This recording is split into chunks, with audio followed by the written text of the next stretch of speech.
Well, today we have the industry committee, and they have a whole plethora of things to check out. And also, MP Rempel Garner is brought something forward for the coming up in the next meeting because the Liberal chair wouldn't allow it. Here's the witnesses, and Philip Landon especially does a very good job of explaining to Canadians what it is. Okay, first up is MP Rempel Garner. First round, we start with 6-minute questions, and I turn the floor over to MP Rempel Garner. You have the floor. Thank you, Madam Chair. And I have talked to members of all parties about this, so I'll just be starting my remarks with a quick notice of motion. Today, CBC News reported that Canada's Competition Bureau is investigating Amazon's online practices in Canada because of a focus of potential abuse on dominance, and it relates to the potential treatment of their independent sellers. So I'm providing the following notice of motion that pursuant to Standing Order 1082, the Standing Committee on Industry, Science and Technology invite representatives from Amazon.ca or appropriate Amazon officials to appear regarding reports of anti-competitive behavior on the part of Amazon. Madam Chair? Oh. Yeah, Madam Chair? Yes. Yeah, I would ask if we could maybe quickly deal with this through unanimous consent. I have a small amendment, but I think we could get this motion passed. Mr. Massey, unfortunately, we don't have the 48 hours notice, so Madame Rempel Garner has given notice of the motion, so it's not admissible for debate at this time. I think, though, focus most of my questions or direct them to Dr. McCauley. It's nice to see you, and I might call you Ed, and I apologize. That said, I'm just going to start by saying and recognize that our community in Calgary has potentially experienced the pandemic in a different way and experienced an economic shift in a different way because we were in a pretty bad spot going into the pandemic earlier this year in terms of unemployment numbers, economic downturn. You know, we'd seen a lot of policy changes that were detrimental to the energy sector. And I was just wondering if you could very briefly, because I only have 5 or 6 minutes here, outline almost in bullet point format some of the challenges that the university has experienced, your asks to rectify those challenges to both the provincial and federal government, as well as any observations about how the University of Calgary has been addressing some of the needs of the broader community during this time of crisis. I know that you guys play a really important part in that, but I think just for the record, for committee purposes, if you could do that very succinctly, that would be very helpful for members to hear about that. Thank you.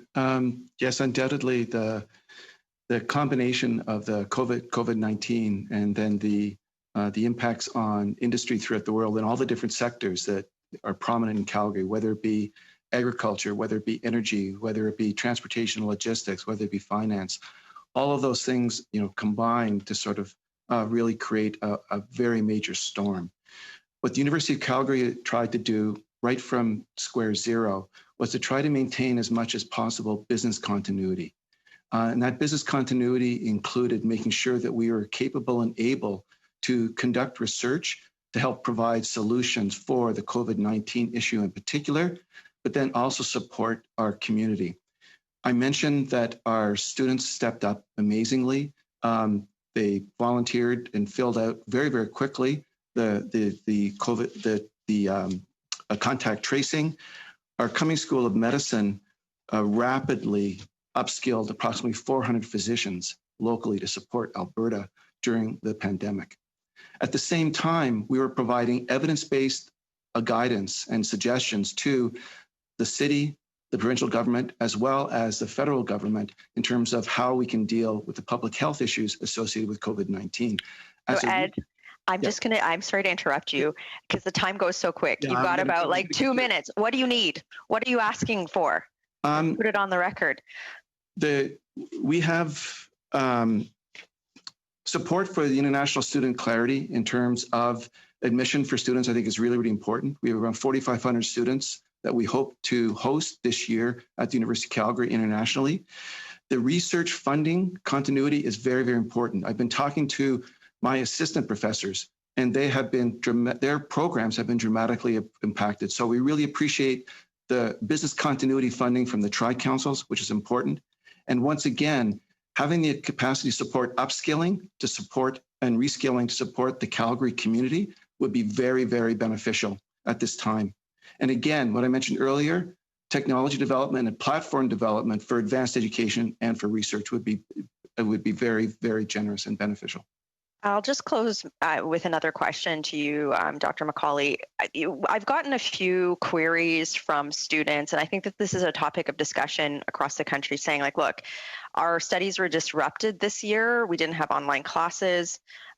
What's the deal with tuition? How are we going to get our education? Do you have anything to just say to them, or best practice on how to universities in Canada could go forward, and what are your needs from the federal government with regard to facilitating both?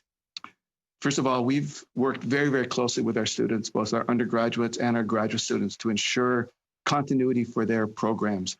We've discussed tuition aspects with them. Our professors and our staff are delivering the same quality of materials in different formats.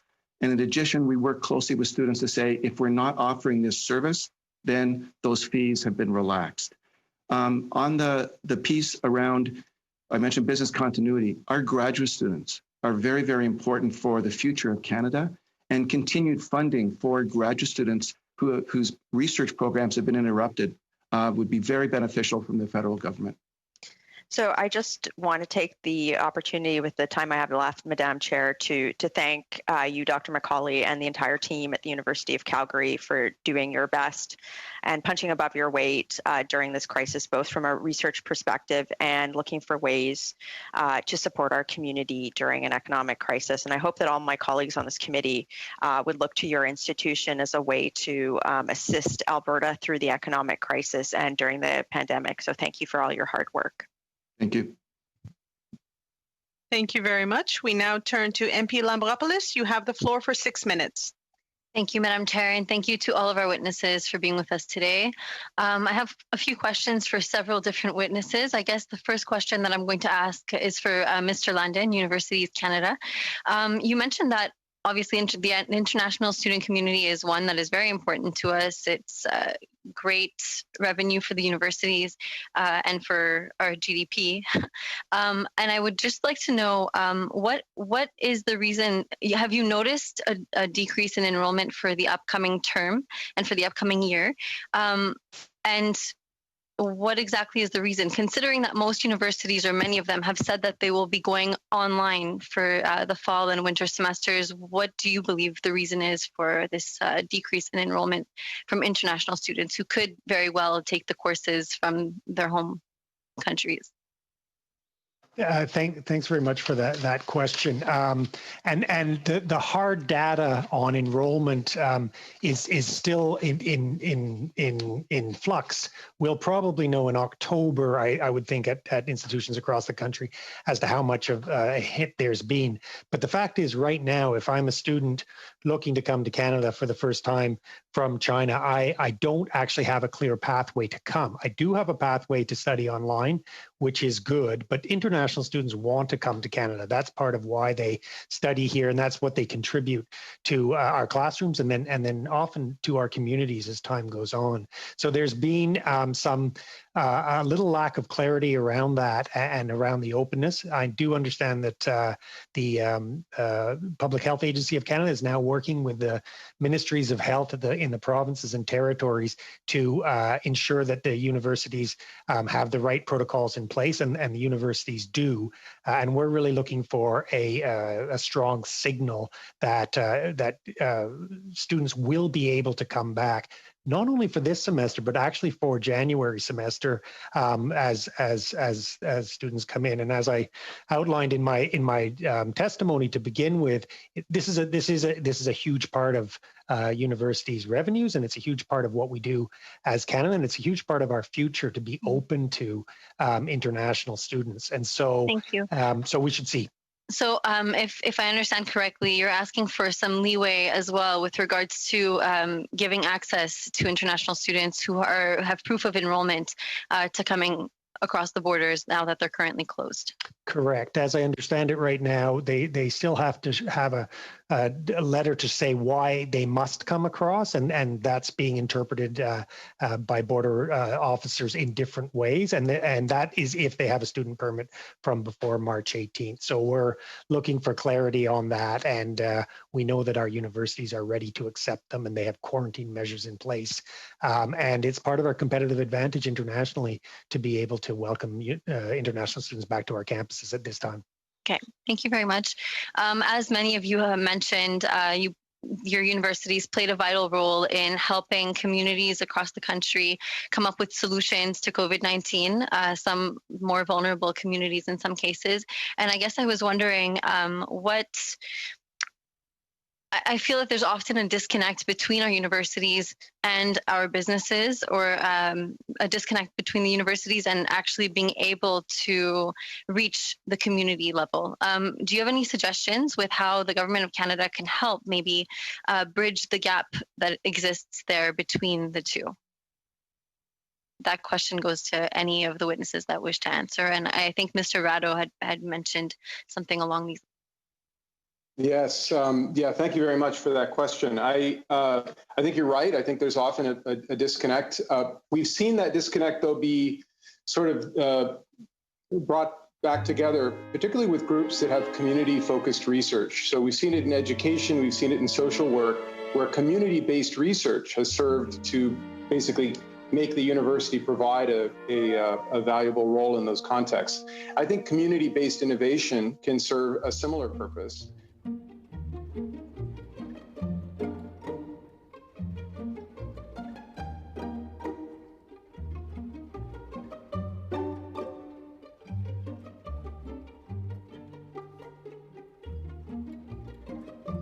For 6 minutes. Thank you, Madam Chair. And real briefly, just with regards to the start of the meeting, I wanted to be clear that the NDP support this excellent motion that's presented for us to consider in future business. The reason being, I want to do a small amendment. I'm just going to read it briefly so people know where we're coming from. Just to add, third-party sellers on the Amazon marketplace or those formerly on it and consumer organizations. Being from Windsor, we watch the United States very carefully, and the U.S. lawmakers have been going after a number of issues related to Amazon, and I'm simply tired of Canada being treated as a colony by some of these organizations, and this is an opportunity that we should do, and I'm sorry we missed it this time, but looking forward to that. Now with that, Madam Chair, to our excellent witness panel here, I am interested. I'm going to go to Mr. Rado first, if I could, please. You gave a great example of production of real goods and services from the university that get to our streets. I thought that was excellent because where I'm from, the University of Windsor has been doing that in a variety of ways, everything from the automotive sector to a whole series of science and health products and so forth.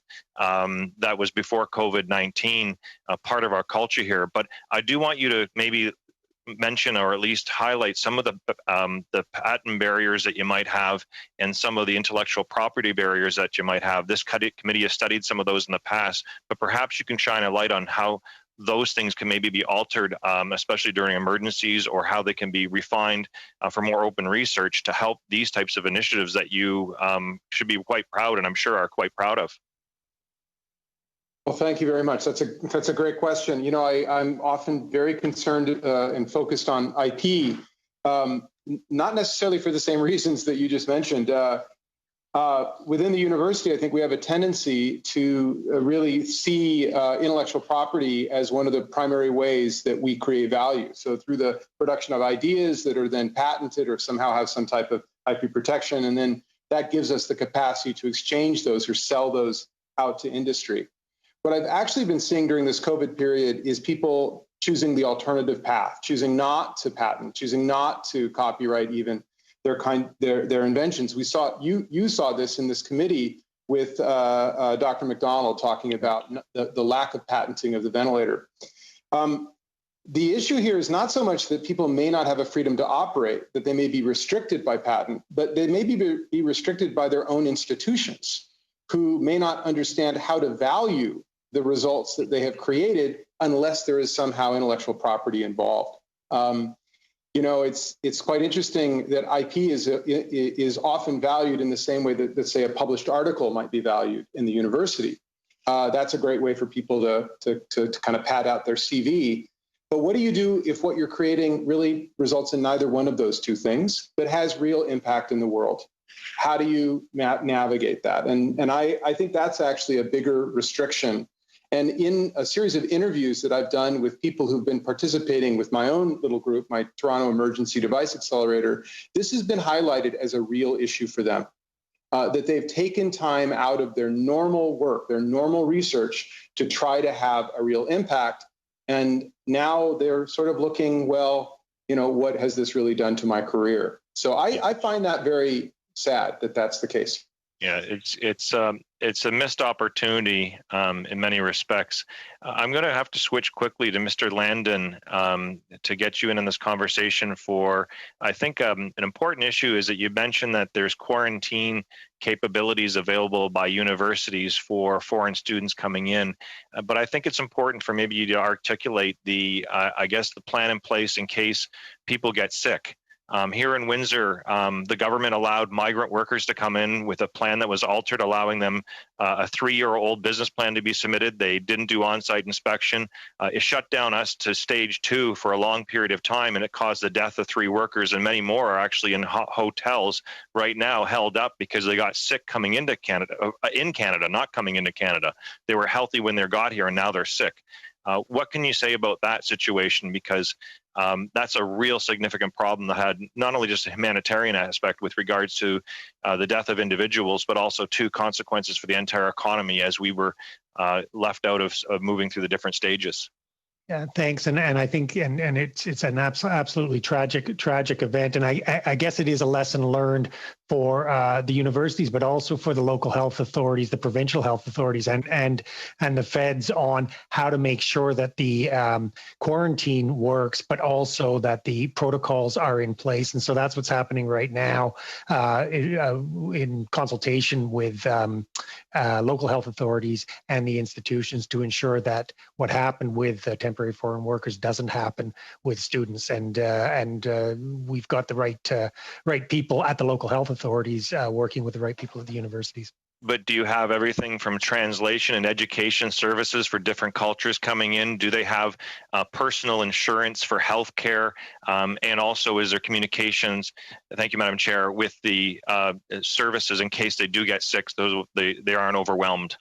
Yes, I mean, very briefly, and I can't speak on behalf of all of the universities and what plans they have in place, but those are the plans that they are putting in place now to ensure that that type of event doesn't happen with international students. Thank you, Madam Chair. Thank you very much. We now move into round 2 questions. Our first round of questions goes to MP Dreeshen. You have the floor for 5 minutes. Well, thank you very much, Madam Chair, and it's indeed an honor to have the witnesses here today and to talk about some of the issues that are so important to such a large sector of our society. Of course, the type of education that you're going to be offering in the fall and into next year is going to be quite different thanks to COVID-19. And students are going to be asked to take courses online, which many regard as a substandard learning experience, especially when it comes to labs and hands-on courses. I know I've spoken to many students that were excited about going to university this year, and they were so disappointed that this method of learning is going to be their new reality, so much so that some of them are considering waiting for a year in order to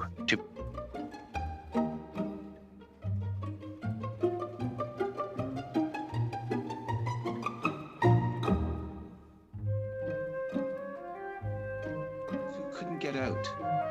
They volunteered to conduct contact tracing for the provincial healthcare systems.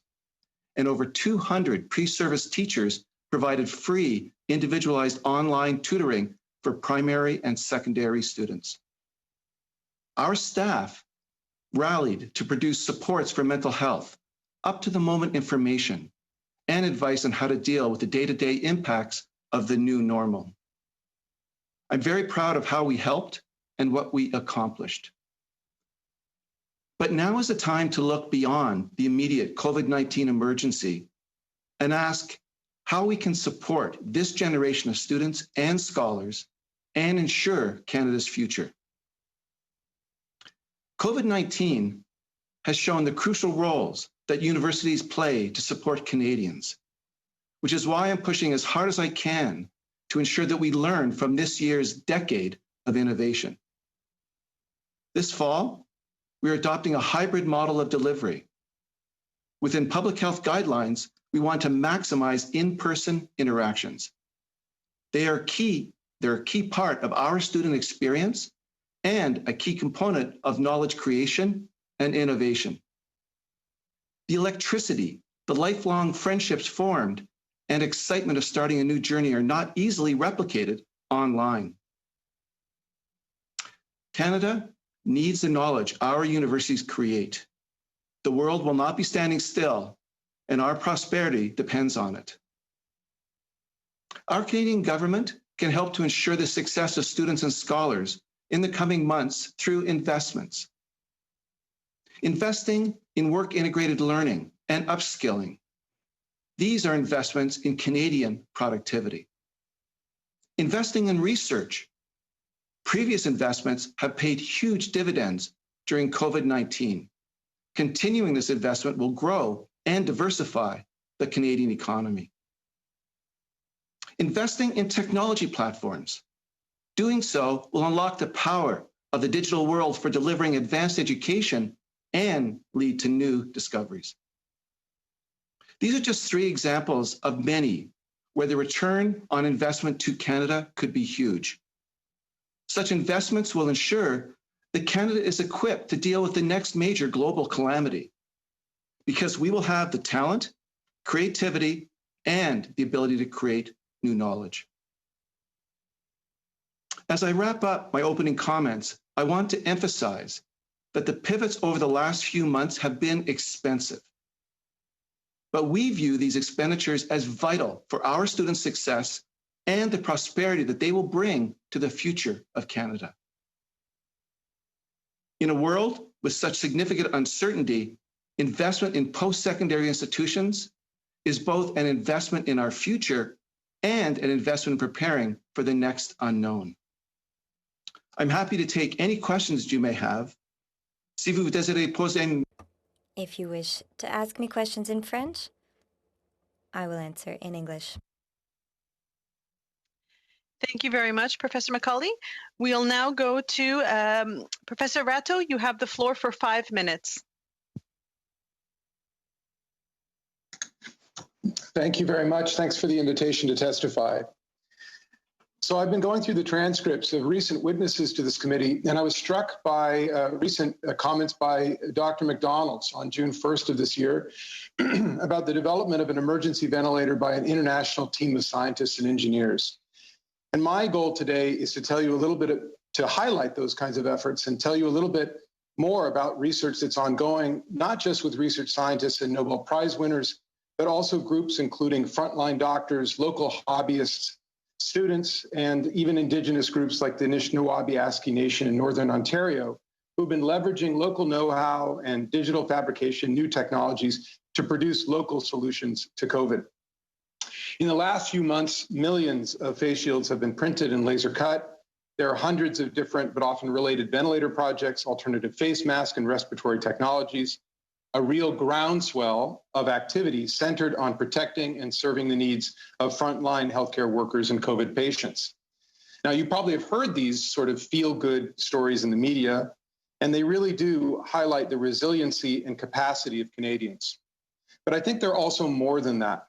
They also signal new capacities for innovation and technology development that sit outside the typical mechanisms and provide key capabilities to quickly problem solve and respond when industrial systems and infrastructures break down, as we recently experienced. So a little background on me. I'm a professor at U of T. And when COVID hit, I turned my attention to seeing what we might do about it. I got a little bit of money from the University of Toronto to set up what we ended up calling the Toronto Emergency Device Accelerator, and brought together a group of faculty, students, and staff to work on critical issues. Since then, we've produced about 10,000 face shields and distributed them to hospitals and long-term care facilities, supported the development of a number of hospital-centered projects, and provided essential equipment to assist in the development of a Canadian N95 mask test facility run out of the Dalla Lana School of Public Health. But really what we did is we supported what has been called community-based innovations, focused on supporting communities in need. Now, for example, the face shield project that we built was really part of an open innovation process where we built on the solutions of others and provided our own solution to others as well, using open licensing to support widespread dissemination and quick improvements rather than using patent or other IP mechanisms. Now, we could, of course, do this because we were leveraging the public infrastructure of the university and funding from this institution with the goal of having direct and immediate impact rather than generating a financial outcome.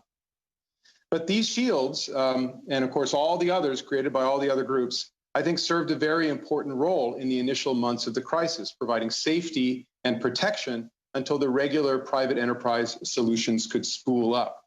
Now that they have, the face shields that we have made are not really competitive, costing more to make, limited by our use of university infrastructure, which has now been returned back to its main role in research and teaching. Now, these are, I think, again, a feel-good story, but they serve to illustrate my main takeaway. Within the university, we typically divide innovation up in the following way: as contributions to human knowledge that we publicly share through academic publishing, and then these other types of contributions that we typically require patent protections and are focused on economic value. But I think there's a third way that I believe the above story highlights, that are about innovations which are generated through deep and continuous collaborations with communities in need, and which require open licensing and ongoing support to have impact. And here I really want to highlight the role that Canadian universities can play, given their centralization of expertise and knowledge and their focus on the public good. So I'll just end with a couple of quick recommendations, which is I want to encourage this committee to keep this kind of innovation in mind as they deliberate on related issues, such as the new role of the College of Patent and Trademark Agents. And I also want to encourage the continued funding of research grants and other forms of funding which encourage universities and research to set up hubs, thank you, for focus not just on the creation of new private companies, but on new organizational forms to support innovations of the kinds I described above. These innovations really helped us solve a problem in this PPE emergency, and I believe it offers us a model for continuing strategic and critical capacity. Thank you. Thank you very much. We'll now go to Professor Landon. You have the floor for 5 minutes. Thank you very much, and thanks for the invitation, and thanks for conducting this study and for the extraordinary work that all parliamentarians are doing during this very challenging time. Universities Canada, it represents Canada's 95 universities nationally, and taken as a whole, our universities are a $38 billion enterprise and are significant drivers of economic prosperity. They provide employment for over 300,000 people. They are anchor institutions in the communities, often the largest employer in the communities, and all of this while more than half of their revenues derive from non-governmental sources. I'm just going to switch to French. Les universités canadiennes font... Canada's universities are an integral part of Team Canada's approach to the COVID-19 pandemic. From mitigating risk to finding a cure and accelerating Canada's economy into recovery. These are challenges that we all face. We appreciate the challenge now facing the government and all of us, that of restarting the Canadian economy while continuing the health measures necessary to keep COVID-19 at bay. We have also greatly appreciated the steps the government has taken to date, including the $9 billion in support measures announced for students, flexible immigration measures for international students, and funding to restart on-campus labs. And while these measures are essential to helping young people and universities through the pandemic, I want to highlight three key areas today as we continue on. The first is around international students, second is around infrastructure, and the third is around research and innovation that will be vital to supporting Canada through the pandemic and beyond. International students are part of the rich, diverse fabric of our institutions and their communities. They're also one of the biggest sources of revenue for Canadian universities and their communities. They contribute $22 billion to the Canadian economy, more than softwood, more than wheat, more than auto parts. This includes $6 billion in tuition revenue. With the closed borders and with the pandemic, we can anticipate significantly lower international student enrollment this fall. This loss will directly impact all students and the ability of universities to meet the needs of Canadian students. We've been working very closely with federal officials to develop supports for international students to study either online or in person, and we continue to emphasize the need to ensure that international students can continue their studies, stabilize university operations, and contribute to economic recovery. We're very keen to send a strong signal to the international community that Canada is open to international students.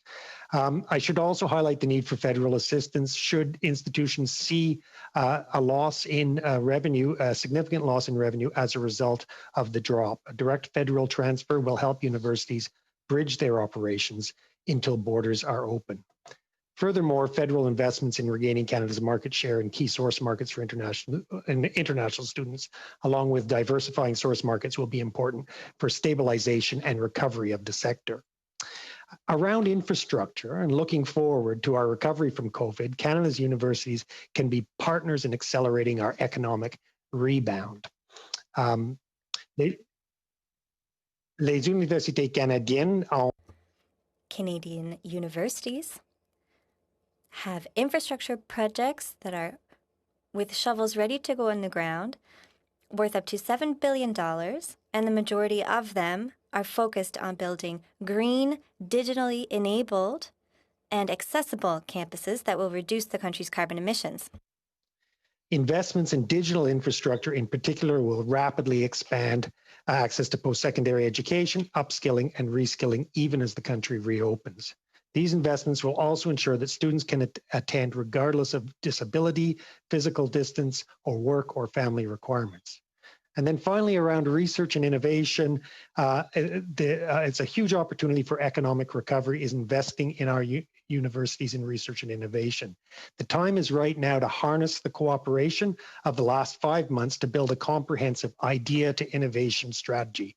Such a strategy would leverage existing investments in research into concrete solutions for emerging national and local challenges in a post-pandemic Canada. It would include support for institutional knowledge mobilization strategies and regional innovation adoption hubs to connect university research with local needs across the country. We appreciate the work of all the members of this committee to help Canada recover from COVID-19. Thank you very much for having us here today. Merci beaucoup. Thank you very much. And now I would invite the representatives from the University of Quebec Network. You have 5 minutes. Thank you. Thank you, Madam Chair. Members of Parliament, witnesses, thank you very much to have invited us and for continuing your work. It is exceptional. I will quickly give you an overview of our unique model in Canada, which is an exceptional strength to higher learning and research in Canada, in Quebec and Canada. We have 10 university institutions, all different and independent, spread out over all of Quebec, both urban and rural. We have over 1,300 programs at all 3 degree levels, over 100,000 students every year. And the accessibility to higher learning, in our view, is a fundamental value. We have students who are first-generation students, young Indigenous students, parent students, and, of course, students who come to us from the college environment. Over 50 years, we have awarded over 750,000 degrees, contributing to increasing the level of schooling and the standard of living of citizens. We have 2,700 professors who are active in all fields of knowledge. They develop niches of excellence that aim to find solutions to the major modern challenges in the context of the COVID pandemic at hand.